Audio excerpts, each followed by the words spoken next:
এখন থেকে আপনার প্রিয় সিরিয়ালগুলো ফ্রিতে দেখুন এক্সক্লুসিভলি শুধুমাত্র সান নেক্সটে। এখনই অ্যাপ ডাউনলোড করুন। এবার সবাই নিশ্চিন্তে যে যার ঘরে ফিরে যান।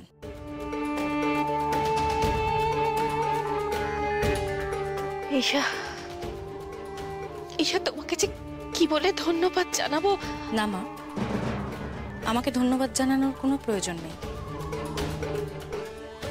আমি তো এখন ওই বাড়িরই বউ, তো আমি আমার দায়িত্বটা পালন করেছি শুধু। যান না, আপনি ঘরে যান, আমি একটু বাদে আপনার ঘরে আসছি, কথা বলছি। ঈশা, ঈশা তুমি ভালো থেকো, হ্যাঁ খুব ভালো থেকো। চেষ্টা করব। ঘরে যান কাকাই।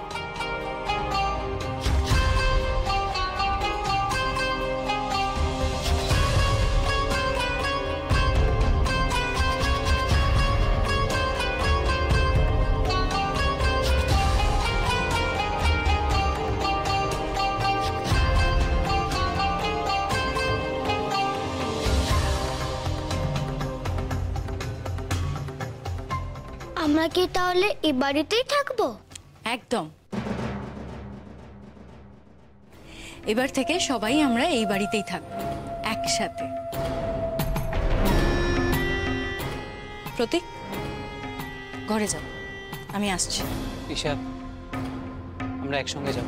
প্রতীক, প্লিজ কথা বাড়িও না, যাও ঘরে যাও, আমি আসছি।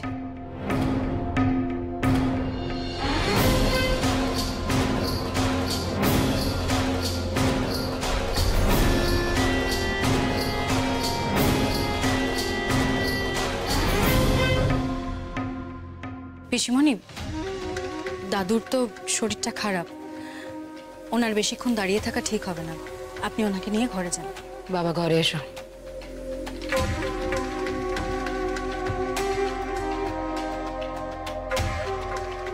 যাও, এবার যে যার ঘরে যাও, গিয়ে খেলাধুলো করো, ওকে? বৌদি, একটু শুনবে?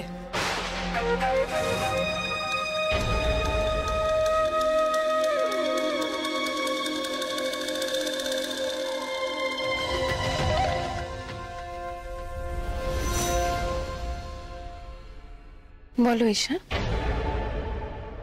তোমার জিনিসপত্রগুলো গুছিয়ে রাখো।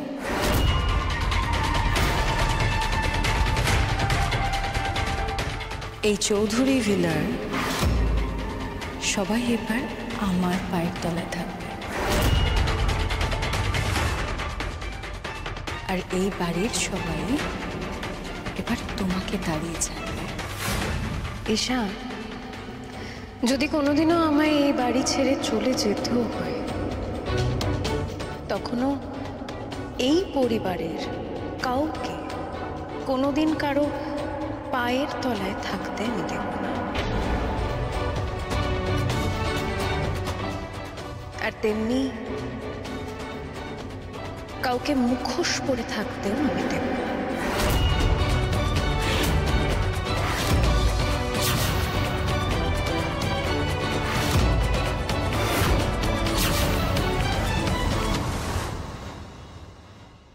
মা, তুমি এবার বুঝতে পারছো তো ঈশাকে আমরা বাড়ি থেকে তাড়িয়ে কত বড় অন্যায় করেছিলাম?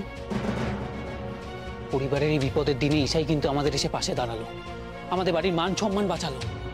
কিন্তু প্রতীক, ঈশা কি সত্যি শুধরে গেছে? না মানে আমরা তো বিনা কারণে ওকে এ বাড়ি থেকে বের করে দিইনি, একটা কারণ তো ছিলই। এটা তো মানবি ও একটা মারাত্মক অপরাধ করেছিল। মা, ও সেটা করতে বাধ্য হয়েছিল, মা বাধ্য হয়েছিল। ওই জাগৃতি ঈশাকে এই বাড়িতে বড় বউ করে পাঠিয়ে দিয়ে ওর মাথার উপরে উঠে নাচবে, ঈশা সেটা কি করে মেনে নেবে বলো তো? বুঝতে পারছি, কিন্তু দেখ এখন তো ঈশা আমাদের বাড়িতেই থাকবে, তাই না?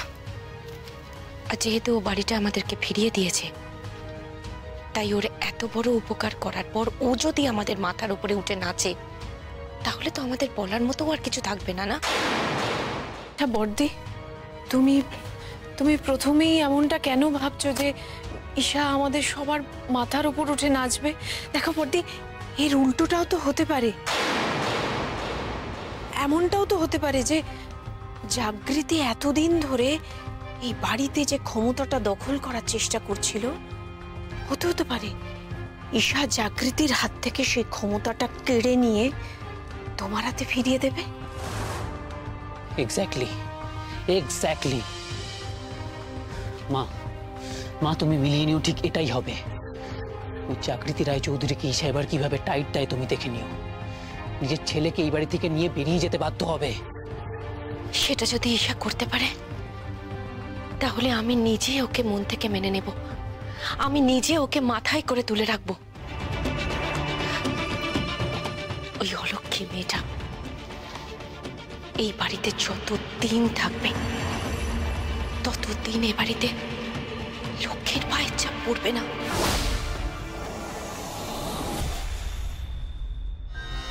আমি না একটা কথা বুঝতে পারছি না, আমাদের সবাইকে বিপদের হাত থেকে বাঁচাতে ঈশ্বর এত উঠে পড়ে লেগেছে। ব্যাপারটা খুব স্ট্রেঞ্জ না? আচ্ছা, ঈশা এতদিন কোথায় ছিল বলুন তো? সেটা আমি কি করে বলবো?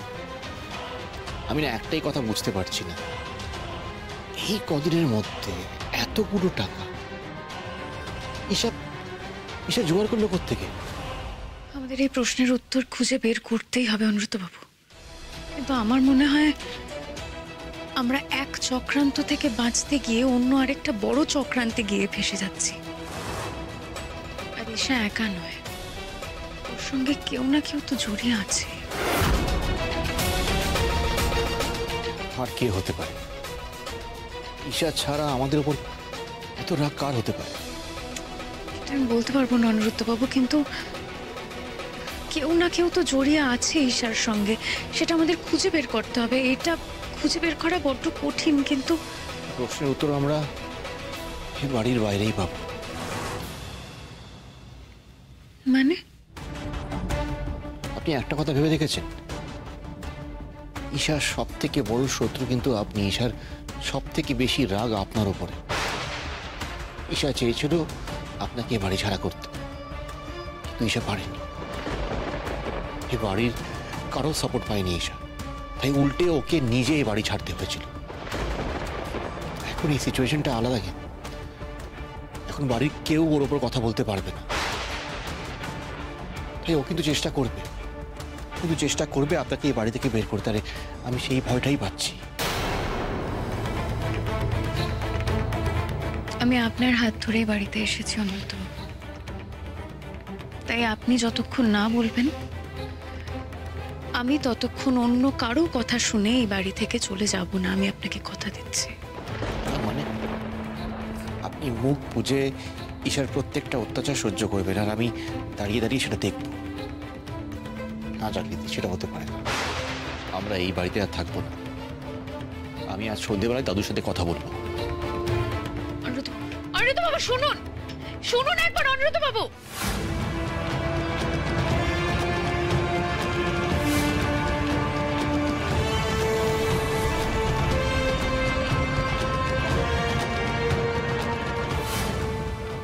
কুণাল বাবু, তাহলে এই সর্বনাশটা, এই নাটকটা আপনি করেছেন, আর ঈশা এসবের মধ্যে জড়িয়ে আছে।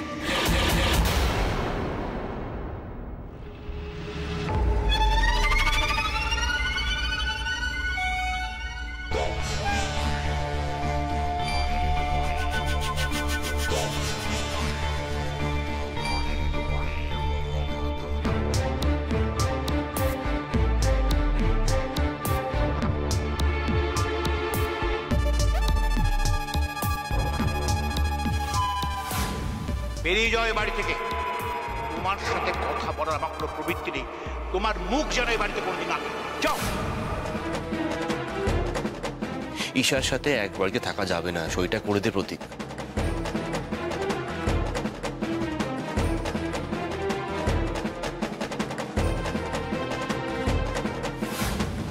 আজ থেকে আর তোমার পাশে দাঁড়াবার মতো কেউ নেই। তোমার নিজের লোক বলতে কিন্তু আর কেউ নেই। তুমি একদম একা। ঈশা, এতগুলো টাকা তুমি কোথায় পেলে? আপনার এখনো মনে হয় আপনি এই কৈফিয়তটা আমার কাছে চাইতে পারেন? অবশ্যই পারি। ঈশা, যদি কোনোদিনও আমায় এই বাড়ি ছেড়ে চলে যেতেও হয়, তখনও এই পরিবারের কাউকে কোনোদিন কারো পায়ের তলায় থাকতে আমি দেব না। আর তেমনি কাউকে মুখোশ পরে থাকতেও আমি দেব না।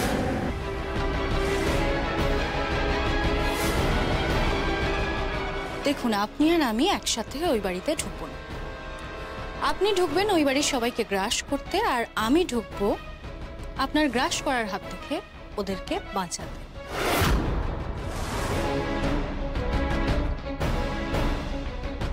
কি বলতে চাইছেন একটু পরিষ্কার করে বলবেন?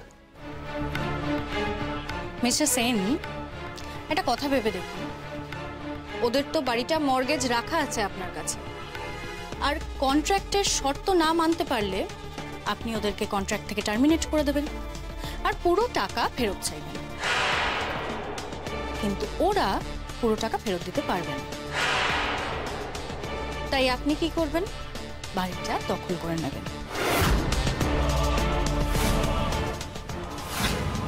আর সেটাই তো স্বাভাবিক। কিন্তু এই গোটা সিনে আমি কোথায়? আমি কি করে ঢুকবো ওই বাড়িতে? বাড়িটা তো আমার হয়ে যাবে। এবার আমার বাড়িতে আমি কাকে রাখবো আর কাকে রাখবো না সেটা সেটা কারো দেখার দরকার নেই। আহা মিস্টার সেন, আমি না আপনাকে বুঝিয়ে পারবো না। আপনি কেন রাখবেন আমার ওই বাড়িতে? কিসের সম্পর্ক আপনার সাথে আমার? আর এই প্রশ্নটা ওদের কারোর মনে আসবে না। আর বাই দ্য ওয়ে, আমিও চাই না এখন ওই বাড়ির লোকগুলোকে ওই বাড়ি থেকে বের করে দিতে।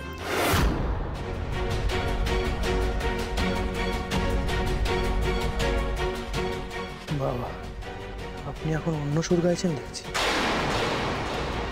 ওরা আমার প্রতি এত অন্যায় করেছে, তারপরও আপনি চাইছেন আমি ওদের প্রতি দয়ামায়া দেখাবো? দয়ামায়া দেখানোর ব্যাপার নয় মিস্টার সেন। আচ্ছা, আপনি কি চান ওদের কাছ থেকে সম্পত্তি কেড়ে নিলেই আপনার মনের সব জ্বালা জুড়বে তো? দেখুন, আমার ওদের সম্পত্তির উপর কোনো লোভ নেই। আমার একটাই টার্গেট, একটাই, সেটা হচ্ছে ওদের প্রত্যেককে ওই বাড়ি থেকে বের করে রাস্তায় দাঁড় করে দেওয়া, ব্যাস, আর কিচ্ছু না। আর ওরা রাস্তায় দাঁড়িয়ে থাকবে আপনার তাই মনে হয়? চেনেন না জাগৃতিকে? জাগৃতি না চুপ করে বসে থাকার মেয়ে নয়। ও খোঁচা খাওয়া বাঘিনীর মতন ঘুরে দাঁড়াবে, আর ওই অনিরুদ্ধর সাথে হাত মিলিয়ে স্ট্রাগল করে কিছু একটা করে বাড়ির ঠিক একটা ব্যবস্থা করে ফেলবে। তখন সামলাতে পারবেন তো? তখন শান্তি পাবেন আপনি। তাহলে তাহলে আপনি কি চাইছেন? কি করতে হবে? শুনুন, আপনি যেমন বাড়ি দখল করছেন তেমন করবেন, কিন্তু আপনি যেদিনকে ওদের বাড়ি থেকে বের করে দেবেন, আমি সেদিনকে একটা চেক নিয়ে আপনার হাত থেকে ওদেরকে বাঁচাতে ওই বাড়িতে ঢুকবো। তারপর? তারপর তারপর আপনার বাড়ি আপনারই রইল, আর আমি ওই বাড়ির নকল মালিক হয়ে ওদের মধ্যে আগুন জ্বালিয়ে ছাড়ব। আর সেই আগুনে আমি ওদেরকে জ্বালিয়ে পুড়িয়ে ছাই করে দেব। আর সেই ছাই নিয়ে উড়িয়ে দেব। আর তারপর ওই বাড়িটা আপনারই রইল, আপনি নিয়ে যা খুশি করবেন, আমি দেখতেও যাব। বোঝাতে পারলাম?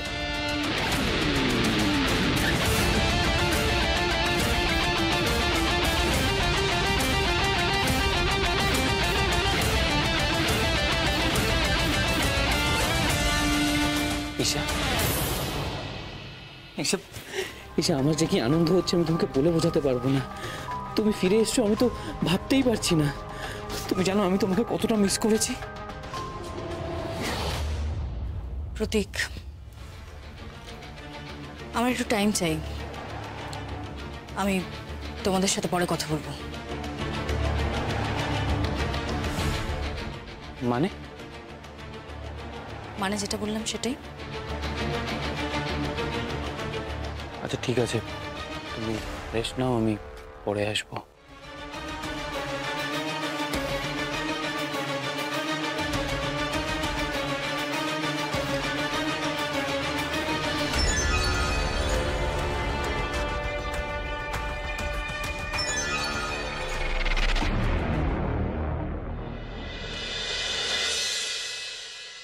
হ্যাঁ জাগৃতি অনেক ঠিকই বলেছে। বাড়ির এখন যা পরিস্থিতি, তাতে তোমাদের এখানে থাকাটা ঠিক না। আমি আর দীপাও ঈশার দয়ায় থাকতে চাই না। আমি বাড়ির সবাইকে ডেকে কথাগুলো বলবো, তারপরেও যদি কেউ থাকতে চায় তারা থাকবে।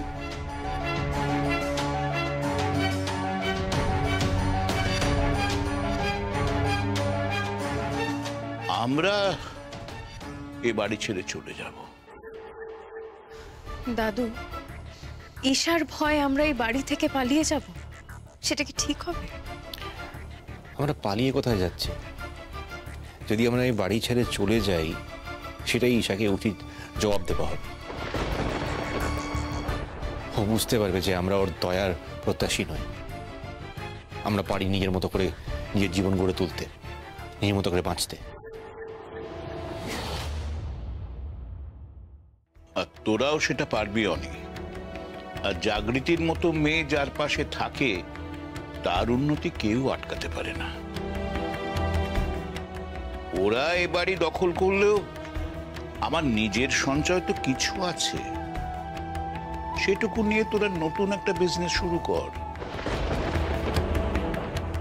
আমি বেঁচে থাকতে থাকতে দেখে যেতে চাই যে তোরা এই বাড়ির থেকে আরো বড় বাড়ি তৈরি করেছিস। দাদু, এটা একটা স্বার্থপরের মতো কাজ হয়ে যাবে না? আমরা যদি এই বাড়ি থেকে চলে যাই, তাহলে মা, কাকামণি, কাকিমণি, প্রতীক, ওদেরকে কে দেখবে? ওরা ভালো থাকবে তো? ঈশা ওদের যোগ্য সম্মান দেবে? ওরা তো এখানে নরকের মতো থাকবে। যদি সেটা হয় তাহলে দোষটা ওদেরই। ওরা কি বুঝতে পারছে না? ঈশার আসল রূপটা দেখতে পাচ্ছে না? শুধু মাথার উপর ছাদটা বাঁচানোর জন্য ঈশার সামনে মাথা নিচু করে দাঁড়িয়ে আছে। আচ্ছা, ওরা কারা বলুন তো? মা, কাকামণি, কাকিমণি, প্রতীক, ওরা তো আমাদের পরিবার, ওরা তো পর নয়। ওরা যদি ভুল করে কোনো বিপদে পড়েও যায়, তাহলে কি আমরা জেনে শুনে সে বিপদে ওদেরকে পড়তে দেব? একবারও চেষ্টা করব না ওদেরকে বিপদ থেকে বাঁচানো? আর তাছাড়া এই বাড়ি থেকে আমরা যদি একবার বেরিয়ে যাই, তাহলে ঈশা কি মতলবে এই বাড়িতে এসেছে, কি প্ল্যান নিয়ে এসেছে, ওর সঙ্গে কে বা কারা আছে, এগুলো কিন্তু আমরা কোনোদিনও জানতে পারবো না।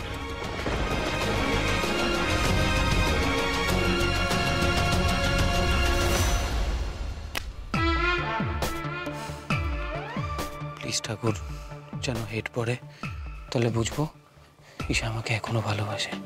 প্লিজ।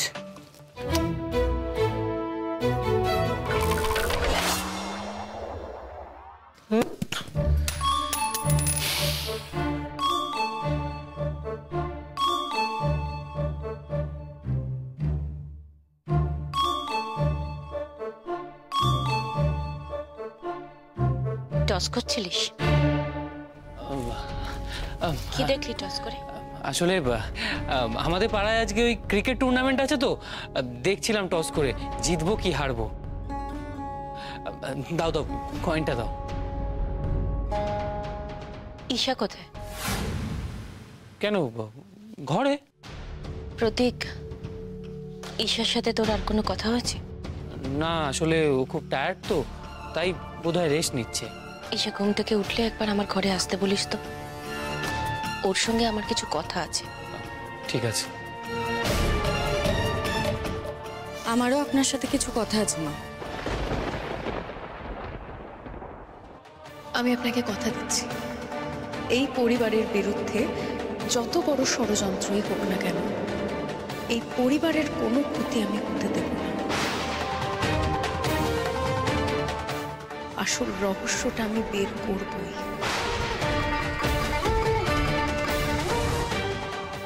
আর সেটা বের করে সেই ষড়যন্ত্রকারীদের উপযুক্ত শাস্তি আমি দেব।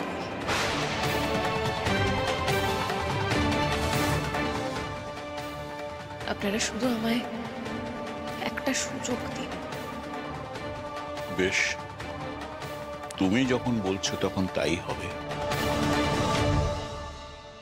তবে একটা কথা তোমায় বলি জাগৃতি, তোমার লড়াইটা কিন্তু এখন অনেক বড়। পদে পদে তোমাকে বিপদে পড়তে হবে। তাই যাই করো নিজেকে বাঁচিয়ে করবে। বাড়ি ঘর টাকা পয়সা সবার থেকে তুমি এই রায়চৌধুরী পরিবারের অনেক বড় সম্পত্তি, অনেক দামি সম্পত্তি। কোনো কিছুর বিনিময়ে তোমাকে আমরা হারাতে চাই না জাগৃতি। দাদু, আপনার আশীর্বাদ যদি আমার সঙ্গে থাকে তাহলে আমি কোনোদিনও হারিয়ে যাব না। উল্টে সব শত্রুদের হারিয়ে আমি এই পরিবারের সম্মান রক্ষা করব।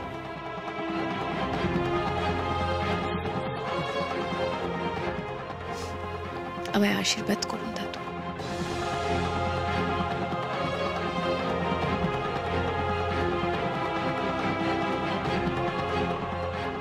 ঈশ্বর তোমার মঙ্গল করুন।